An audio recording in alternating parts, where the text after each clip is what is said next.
All right, before we get into Temporal Force, I have forces? Temporal Forces? Temporal Force? Forces? Who knows? One of those words. I have the last product that came out right before that, that kind of, I think, coincides with the Mabostiff box. We have the Combined Powers Premium Collection. This comes with 7 foil cards, which I'm actually interested in. I thought it was just 3, so I'm curious what the other 4 are, or where the heck they are in this box. You get 11 booster packs, and you get 1 oversized card, which is the Lugia. I think the reason for making this box is that these things all came in the Pokemon TCG Classic big boxing, the $300, $400 box, and they probably wanted to make a more affordable way to get the promos if you want them. However, it's still $60 for this box. Like, granted, you're getting a lot of boosters and a lot of stuff, but like, it's a pretty high price tag for that. Because what I still say booster packs are $4.50 a pack. Let's go with $4. That's 44. The promos need to go up to another 16.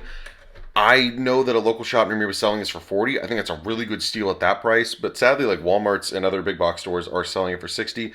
And I just don't know if it's worth it at that price point. So make your judgment. I wish I waited a second and went to my local shop. Because genuinely, I didn't know where this thing was being stocked, or if this was going to be like a big print. So I just kind of wanted to pick it up to talk about it. But I 100% regret it for 60. I might pick up a second one of these just to have, or if I want to open a lot of booster packs. Like, this is a pretty good box at 40 if he still has them for sale for that. What else is on the back? Okay. One foil Mr. Mime. Foil tool card. Oh, okay. You know, this is interesting. All right. I'm now more curious about this box than I was before. But yeah, I think there was like theme decks in the classic collection with like this stuff. Like, I know there was the original like base set card decks, but these guys were also in it for some strange reason. My other thing with this is I do applaud it for the fact that it's able to encompass 11 booster packs in one of these. Like, why is the Mavostiff box like so much wider and you're only getting 4? Like, I get maybe it's presentation, but again, like, you did the Annihilate and it made sense, but like, you can cram 11 into this, but you can't. Like, I don't know why we're going back to that other design. I think it's just too chunky. It's not great for storage. The boxes usually aren't cool enough to even warrant it.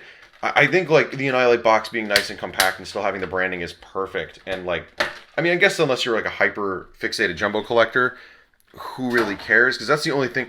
But actually, no, you have a box this size and you're still able to fit a jumbo in it. Speaking of which, here's a jumbo Lugia. Very cool. Like, again, nice you can see the sparkle pattern in the foil a lot better with this light. Sweet. Move that over, but I think that was just my big, very confusing moment in realization with this box. I was just like, well, why is this? Hopefully we get more like this. Not necessarily like price tag and stuff wise, but like, I hope the size stays the same, man. Like, just keep it that way, for the love of God. And then we'll kind of look at the booster packs in a sec after, well, not, we're going to look and see what we got in a sec, but I wanted to just kind of go through the promos and see if any of these are even worth it competitive-wise. We did just have our first standard rotation. I believe, actually, I don't even know if these are legal or not. This is going to be interesting. I genuinely don't know, because they have an interesting stamp in the corner. CLC, what does that even mean? I'll have an explanation on the screen. I didn't even, man, I should have done a little bit more research into this actually before I started. I will put in whatever the heck that means on the screen. But if these were playable, like let's just assume they are they good? Attach 2 basic energy cards in your discard pile to your Pokemon any way you like for 1. It's fine, not really fantastic. He is a basic though. So you can't play that down, do that turn 2 to... Oh, it's from your discard too, okay. And then during your next turn, this Pokemon can attack 4 for 180. Hot garbage.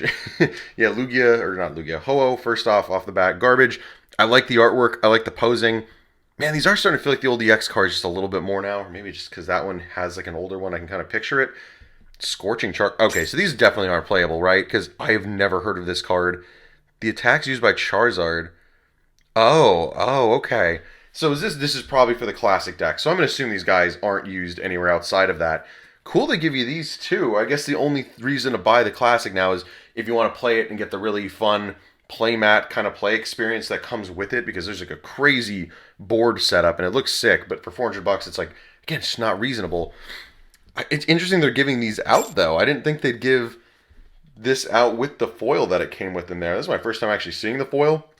Again, good thing I got the light because we'd have never seen. Whoa, okay, it's like almost like the normal energy marker, isn't it? Sunseed, the attacks out for the Venusaur. Oh, so we probably have the Blastoise one coming up, whatever the water thing is. Yep. There's the water droplet bucket thing. Drops in the ocean. Didn't they say there's a... Oh, wait, they're stuck together. Okay, whoa! Oh, hang on. Oh, this box is actually crazy now. What the heck is that? Wait, is that even in the TCG Classic thing? Oh yeah, the symbols correspond to what deck it went with. Oh, that's so cool. God, I wish it was affordable. I would love to actually showcase that because it is such a cool product. But dang, oh, these are very glossy. Didn't expect the whole thing to feel like that. What is this? This is in the Blastoise deck? As long as this Pokemon's on your bench, Pokemon in play have no weakness or resistance. Okay, so it's probably meant to help that. What even is this? What is the history of this card? Okay, I'm going to have a lot of research and stuff to pull up on the screen as I'm talking about it. Or at least I'll try my best to find out what I can know about it. But dang, I don't think I've ever seen this artwork. This is brand new, right? That's cool. It's done up like an Evolutions card. Or I mean, well, like the base set cards, I suppose. But like the closest thing we have is Evolutions lately that look like this. That's so cool. I didn't see that coming at all. This is awesome. And then what are our other two guys? And again, we'll judge them as if they could play in standard, but clearly it seems like they cannot. This basic Pokemon has any water energy attached to it, has no retreat cost. Cool. 30 damage to each water. That's fun. That's fun card. In the right kind of format or play experience, Suicune could be good. Could be decent. And then we've got Lugia EX. We still have Lugia V in the format. But we get search your deck for a basic energy card, attach it to this Pokemon, then shuffle your deck. Yeah, I don't love that. And then 30 to itself. Yeah, okay, so these aren't meant to be great. They're meant to be in like a theme deck kind of format. But cool, okay, never mind. You get a lot more in this than I thought, or at least a lot more interesting stuff. I thought it was just those 3 promos. I was like, why are we making a whole box just to feature some like EXs that never got printed? Weird, but then you do get a lot of boosters too. So we got Paradox Rift, we got 3 Obsidian Flames, we got another Paradox, dang. Okay, so it's 4-4-3. Interesting. Oh, I thought there was going to be... I was kind of hoping there was going to be Paldea Evolved in here. I need a card because of the new standard rotation. But I guess we're not getting that, are we? Okay, never mind. I don't know how I'm going to find... I need to find a product that has Paldea Evolved in it real easy. It's either that or... I didn't even realize that it was in... whatchamacallit? The new... Paldean Fates set? Yeah, there we go. God, it's so hard. They're all sound the same. Yeah, I just need a Squawkabilly EX. I don't have one other than... Well, actually, funny enough, I have the alt art, but I don't have the basic one to use. So I'm kind of out of luck on that front. So hoping I could either find one at my locals or just pull it myself. But I don't have any more Paldean Fates. And I was hoping there'd be some Paldea Evolved in here. Yeah, that's why it's close, because both of them have the Paldea word in it, and that's why it's throwing me off. But yeah, I'm still... a believer in Gholdengo, and I'm going to keep playing him into the standard format rotation. We lost some stuff, but we got some stuff added in as well that's just really good. Oh, we got the Gyarados. Wait, was there no energy in that? There was no energy in that pack. Well, that's different. Okay. Huh, we'll double check that later, but I don't think there was any. Cool, we get the good old Gyarados. Haven't seen this guy used in a while. If you're putting active Pokemon, his damage counters. Yeah, it's the energy cost. He's just not cost effective with that, and I don't think there's a way to accelerate water quite fast enough for that. But yeah, Gholdengo really got some upgrades. One with just Cypher Maniac's code breaking, as it's really the supporters to start. Cypher and I updated my Gholdengo lists to add the Palkia stuff in it. So let's assume we have Palkia and Greninja online, which basically make Greninja as a way to do spread damage to Pokemon. Yeah, there was one in that. And then you have your Palkia V-Star as a way to accelerate energy onto it, and also use as a secondary attacker, because Gholdengo only needs like 1 metal energy to power up, and then he doesn't really care what kind of energy you're discarding, so you could really find like other plays. I just think that obviously a spread damage build with the Greninja, and that you needed it anyway to try to cycle your deck a bit quicker. Because again, the interesting thing with Gholdengo is like you don't want to shuffle your hand back in. You want to keep your hand size as big and beefy as possible, because you don't want to lose access to the stuff that you need for like the next turn. So you don't want to do that. So using cards that get you more hands in your deck like Greninja help. So again, as also being able to use Greninja as an attacker is also sick. So we got the Gita again. Okay, that's like, come on, it's just a full Gita pack. All right, as we know, this SIR from last time is like $4 or $5. Wish we could have seen something else out of Obsidian, but we have more packs. It's still a cool artwork. This is really sick. Yeah, right, this is the SIR. Hell yeah. Well, that's a big hit, though. We will take big hit. Big hit in terms of rarity. I'm cool with it. I just know there's more in this set I would have liked to have seen. Oh, well. Yeah, whatever. Still cool to see something again.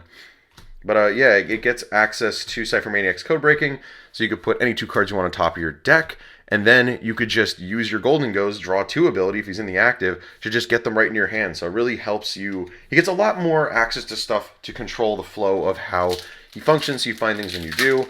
There's also the Ace specs that have come out now, and the one that's probably most prevalent for him is the ability to use the what is it? It's oh my god, I'm forgetting what it is. It's basically boss's orders, with also escape rope built in because you get to switch one of your bench to active.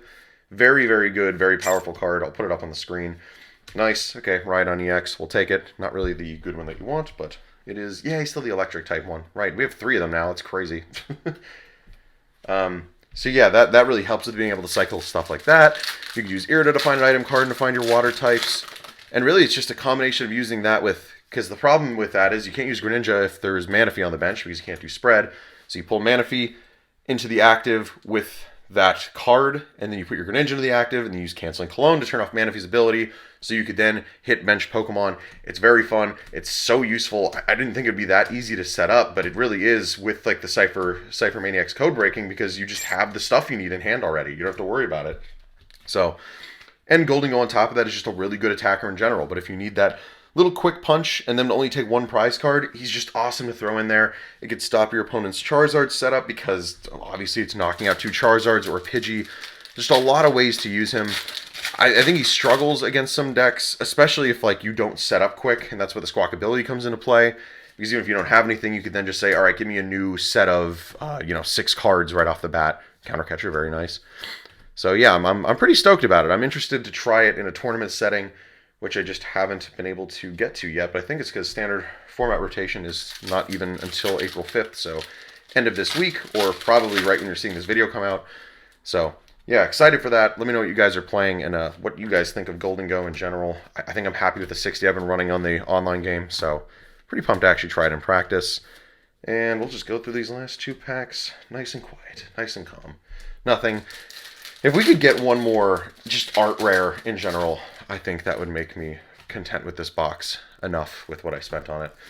Man, I still wish I picked it up for 40. Oh well. Yeah, check your local shop, see if they're selling it for a little less. Again, I think it's... Oh, yeah, there we go, we got the art rare that I wanted. Yay! I love these like minimal ones where it's a lot more background art and the Pokemon's just kind of in the environment. We got Snorunt rolling like a snowball. Actually, yeah, there's a snowball on the side. I guess that's what he's trying to mimic. He's very happy. I love that. There's a Volcanion in this set? Hello? What do you even... Fun. No, I miss the, I desperately miss the Volcanion deck where, like, if he takes damage, he does, like, a bunch more, and being able to buff him up with enough HP that he couldn't take him out. Ah, good times, good old Volcanion V. But yeah, there's our Snorunt to end it off. Let me know what you guys think of this box. I'm really curious to just research more with what you get in the TCG Classic, because I didn't really even, like, I haven't wanted to watch anybody even open it, because I don't want to, like, get myself excited, because I'm not going to find it for a price that I want to buy it for, but... I don't know. Maybe someday down the road. If someone's dropping it enough or really just wants to part with it, maybe I'll pick one up. We'll see. But yeah, there's a way to get the stuff that comes in that box and that very interesting Mr. Mime.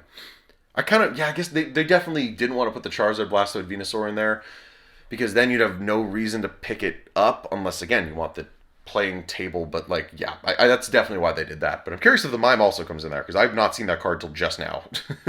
Kind of cool. All right, guys. See you in the next video. Peace.